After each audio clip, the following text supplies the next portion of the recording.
Did you know that Africa is the origin of humankind? Modern science overwhelmingly supports this.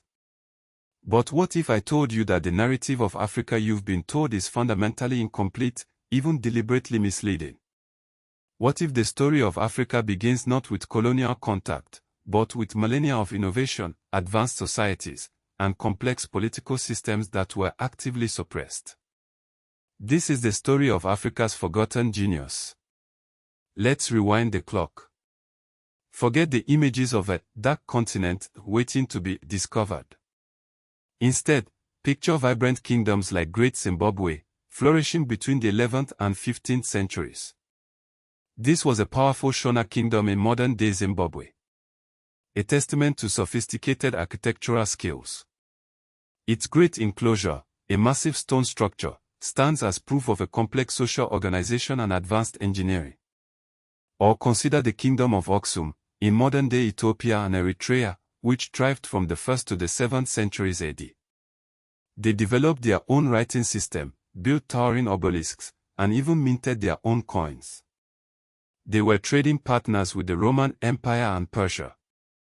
This was no isolated backwater. This was a major player in the ancient world. But how did these stories get buried?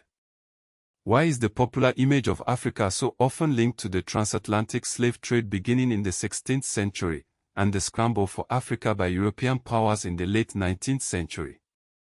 The answer is complex, but it boils down to power.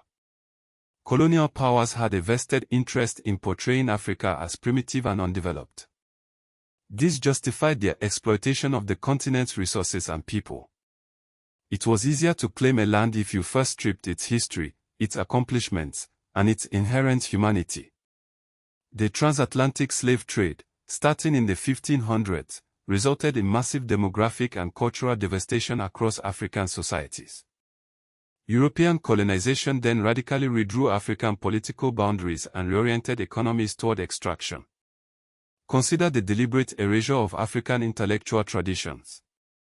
Pre-colonial systems of knowledge, medicine, and governance were dismissed as superstition or savagery. Traditional African languages were suppressed in favor of European languages. The history of Africa was rewritten through a European lens, emphasizing colonial achievements while minimizing or ignoring pre-colonial accomplishments. It wasn't just about physical domination, it was about intellectual and cultural domination too. The consequences of this historical manipulation are still felt today. But the story doesn't end there. Across the continent, African historians, artists, and activists are working to reclaim their history. They are unearthing the evidence of pre-colonial achievements. They are challenging the dominant narratives and celebrating the resilience and ingenuity of African peoples. They are teaching the true history of Africa. The BBC's History of Africa, with Zainab Badawi and Henry Louis Gates Jr.'s documentary series on Africa, are monumental in this project. These projects are vital not only for Africans, but for everyone. They remind us that history is not a fixed and objective truth, but a constantly evolving narrative shaped by power, perspective, and the ongoing search for truth. The history of Africa matters. This is not just about correcting the record, but about building a more just and equitable future.